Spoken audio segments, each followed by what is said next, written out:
Hello மக்களே, welcome to my channel. தொடர்ந்து பேசுகிறதுக்கு சப்ஸ்கிரைப் பண்ணி சப்போர்ட் பண்ணுங்கள். மருதுவை சுட்டுட்டாங்க, ஆனால் உண்மையிலேயே அவன் செத்துட்டானா இல்லை இன்னும் பெரிய வில்லனா திருப்பி வரப்போகிறானா? அதை விட கார்த்திக்கு காத்திருந்து மிகப்பெரிய அதிர்ச்சி என்னன்னு தெரியுமா? ரேவதிக்கு ட்ரீட்மெண்ட் கொடுத்த அதே டாக்டர் இத்தனை நாளாக மறைஞ்சிருந்த உண்மையை வெளிச்சத்துக்கு கொண்டு வர போகிறாங்க. என்ன நடந்துச்சுன்றதை இந்த வீடியோவில் தெளிவாக பார்க்கலாம் வாங்க. இன்றைக்கி எபிசோடில் பார்த்தீங்கன்னா எல்லோரும் எதிர்பார்த்த மாதிரி மருது கடைசி வரைக்கும் தப்பிக்க முயற்சி பண்ணுறான். சாமுண்டீஸ்வரியை சுடுற மாதிரி நேராக வந்துட்டு சுடுறதுக்கு ட்ரை பண்ணுறான். ஆனால் ரேவதி தைரியமாக நடுவில் நின்று நேராக வந்துட்டு என்ன சுடு அப்படின்னு சொல்லிட்டு அவங்களே வாலண்டரியாக வந்து நிற்கிறாங்க. ஏன்னு பார்த்தீங்கன்னா கார்த்தி வர்றதுக்காக டைமை இழுக்கிறாங்க. முன்னாடி கல்யாணத்தில் மயில் வாகனம் வந்துட்டு தாலி கட்ட விடாமல் டைமை இழுத்த மாதிரி இன்றைக்கி ரேவதி பண்ணிகிட்ருக்காங்க. எல்லாருமே கார்த்தி வர வரைக்கும் டைமை இழுத்துக்கிட்டே தான் இருக்காங்க. அதே நேரத்தில் பார்த்திங்கன்னா கார்த்தியுமே வந்துட்டு கரெக்டாக வந்துட்டு அந்த கரண்ட்டுக்காரங்களை பார்த்துட்டு என்னாச்சு அப்படின்னு சொல்லி கேட்டு அந்த லெட்டரை வாங்குறாங்க. லெட்டரை வாங்கினோடனே கார்த்திக் வந்துட்டு பெரிய ஷாக்கே ஒன்றுமே கிடையாது. நான் அப்போவே நினச்சேன் இந்த மாதிரி தான் ஏதாவது நடக்கும்னு சொல்லிட்டு. அதே மாதிரி வந்து இந்த மாதிரி நடந்துச்சு பார்த்தீங்களா. முதல்ல நான் வந்து போலீஸ்க்கு பண்ணுறேன் அப்படின்னு சொல்லிட்டு போலீஸ்க்கு ஃபோன் பண்ணுறான்.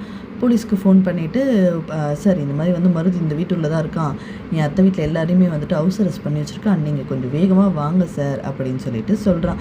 உடனே போலீஸுமே சார் நான் கிளம்பி வரேன், அவனை பிடிக்கிறதுக்கு தான் இவ்வளோ நாள் போராடிட்டு இருக்கேன், இவன் வந்துட்டு மறுபடியும் அங்கேயே போகிறானா, இன்றைக்கி அவன் கதையை முடிக்கிறேன் சார் அப்படின்னு சொல்லிட்டு அவருமே கோவமாக கிளம்பி அங்கேருந்து வராரு. கடைசியில் வந்துட்டு பார்த்தா இந்த சாமுண்டீஸ்வரி என்ன பண்ணுவாங்க, இதுதான் வாய்ப்புன்னு சொல்லிட்டு மருதுவை வந்துட்டு தள்ளி விட்டுருவாங்க. தள்ளி விட்டுன்னு துப்பாக்கி கீழே விழுந்துடும். கரெக்டாக அந்த நேரம்னு பார்த்து கதவையும் வந்துட்டு போலீஸ் டங் தட்டுறாங்க. இந்த அடியாளில் ஒருத்தன் போயிட்டு அந்த கதவை திறக்கிறான். கதவை திறந்தா போலீஸ் தட்டுறாங்கன்னு பார்த்தா அங்கே கார்த்தியுமே பின்னாடி நின்றுட்டு ஒரே அடி தான். அப்படியே அந்த ஆள் பறந்து வந்து விழுறாரு. செம்மையாக இருந்தது இந்த சீன், மாசிமாக இருந்தது. இந்த சீன் யாரெல்லாம் பார்த்தீங்கன்னா மறக்காமல் ஒரு லைக் போடுங்க, யாருக்கெல்லாம் பிடிச்சிருந்ததோ. அதுக்கப்புறம் பார்த்திங்கன்னா மருது தப்பிச்சு மாடிக்கு ஓடி போனால் அங்கே பார்த்திங்கன்னா சாமுண்டீஸ்வரி வந்துட்டு பின்னாடியே துரத்திட்டு போகிறாங்க. போயிட்டு சுட்டுடுறாங்க. ஆனால் வந்துட்டு மருது குண்டுப்பட்ட உடனே அப்படியே கீழே விழும்போது மாடியிலேருந்து மொத்தமாக கீழே விழுந்துட்டான். மொத்தமாக விழுந்துட்டு போலீஸ் சொல்கிறாரு, இவனை உயிரோடு பிடிக்கலான்னு நினச்சேன், பரவாயில்ல இருக்கட்டும் அப்படின்னு சொல்லிட்டு அவர் சொல்கிறாரு. செத்துட்டான்றது தான் அப்படி சொல்கிறாங்க. ஆனால் எனக்கு எங்கே ஒன்று தோணுதுன்னா, இந்த சீரியலோட வந்துட்டு கதையே பார்த்தா மருது இவ்வளோ சீக்கிரம் சாகிறதுக்கு வாய்ப்பே இல்லை. குண்டுப்பட்டாலும் உயிருக்கு போராடுற மாதிரி ஹாஸ்பிட்டலுக்கு கொண்டு போவாங்க. அங்கேருந்து மீண்டும் வந்த பிறகு இன்னும் பெரிய கொடூரமான வில்லனா திரும்ப வரத்துக்கு நிறையவே சான்சஸ் இருக்குது. அதனால் மருதுவோட கதை இன்னும் முடிஞ்சலன்னு தான் எனக்கு தோணுது. அதுக்கப்புறம் போலீஸ் வந்து எல்லா சட்ட நடவடிக்கையும் முடிச்சுட்டு துப்பாக்கியை ஒப்படைக்க சொல்லி நாளைக்கு ஸ்டேஷனுக்கும் வரணும்னு சொல்லிட்டு அங்கேருந்து கிளம்பிடுறாங்க. அங்கேருந்து எல்லாருமே வந்து கார்த்திக் வந்து தேங்க்ஸ் சொல்கிறாங்க. ஆனால் சாமுண்டீஸ்வரி மட்டும் கார்த்தியிடம் ஒரு வார்த்தை கூட பேச மாட்டாங்க. இன்னும் வந்துட்டு அந்த பரம்பரை பகை மனசில் எல்லாத்தையும் கோபத்தையும் வச்சுட்டு எதுவுமே போகாமல் அப்படியே நிற்கிறாங்க. அவங்க கார்த்தியுமே வந்துட்டு வேறு ஒன்றும் பண்ண முடியாது சொல்லிவிட்டு அவங்க வந்து கிளம்பிடுறாரு. இதில் புதுசாக பெரிய திருப்பம் என்ன பார்த்திங்கன்னா, அவர் வீட்டுக்கு போகிற வழியில் ஒரு பொண்ணுக்கு சின்னதாக ஒரு ஆக்சிடெண்ட், ஒரு ப்ராப்ளம் நடக்குது சில பசங்களால். கார்த்தி போயிட்டு அங்கே ஒரு மாதம் ஒரு என்ட்ரி கொடுத்து அவங்களுக்கு ஹெல்ப் பண்ணுறாரு. அந்த பொண்ணு உடனே சார் என்ன தெரியலையா சார் அப்படின்னு கேட்டாங்க. நீங்கள் அப்படின்னு சொல்லிட்டு இருக்கவும், நான் தான் சார் ரேவதியோட ஃப்ரெண்டு அப்படின்னு சொல்கிறாங்க. அம்மா நீயா? ஞாபகம் இருக்குது அப்படின்னோடனே சார் ரொம்ப தேங்க்ஸ் சார் அப்படின்னு சொல்லிட்டு அந்த பொண்ணு சொல்லுது. நீங்கள் தான் எனக்கு உதவி பண்ணியிருக்கீங்களா, என்னால் நம்பவே முடியல, ரொம்ப தேங்க்ஸ் சார் அப்படின்னோடனே பரவாயில்லம்மா, என் தங்கச்சி நான் பண்ண மாட்டேனா அப்படின்னோடனே அந்த பொண்ணு வந்துட்டு ரொம்ப தேங்க்ஸ் அண்ணா அப்படின்னோடனே சரி வாமா நான் உன்னை வீட்டில் விட்டுறேன் அப்படின்னு சொல்கிறேன்.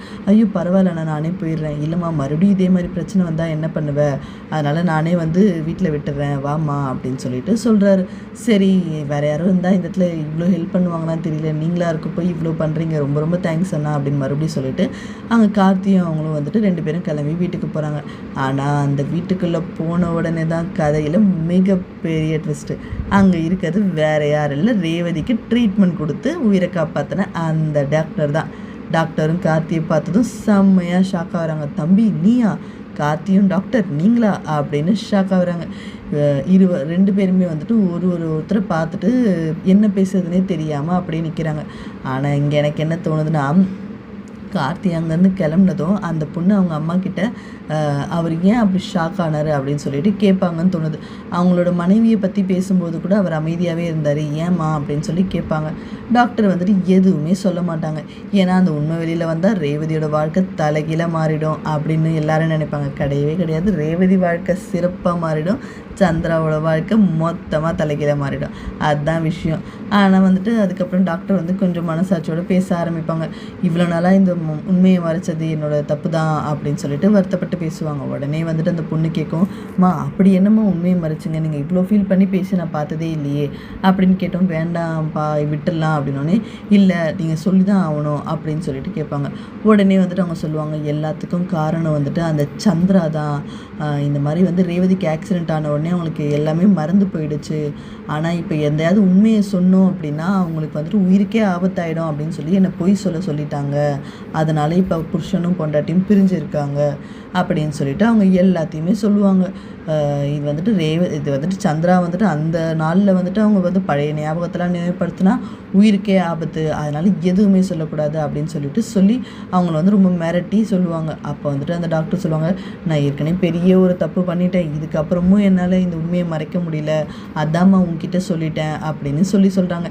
இதுதான் பெரிய ட்விஸ்ட்டுக்கு பெரிய ரீசனாக இருக்க போகுது. எனக்கு என்ன தோணுதுன்னா, கண்டிப்பாக வந்துட்டு மருது சாக மாட்டான்றதை நான் முன்னாடி சொன்னேன். இப்போ என்ன பண்ணுவாங்க, இந்த அம்மா வந்துட்டு அந்த உண்மையெல்லாம் அந்த பொண்ணுக்கிட்ட சொன்னதுனால அந்த பொண்ணு வந்துட்டு ரேவதியை பார்த்து எல்லாத்தையுமே சொல்கிறதுக்கு நிறையவே சான்சஸ் இருக்குது. ஆனால் இங்கே தான் இன்னொரு டெஸ்ட்டு கொண்டு வருவாங்க. ரேவதியை பார்த்து சொல்லுவாங்களே தவிர அவங்க வந்து கண்டிப்பாக வந்துட்டு கார்த்தி தான் உன்னோட புருஷன் அப்படின்ற விஷயத்த சொல்கிறதுக்கு சான்ஸே இல்லை.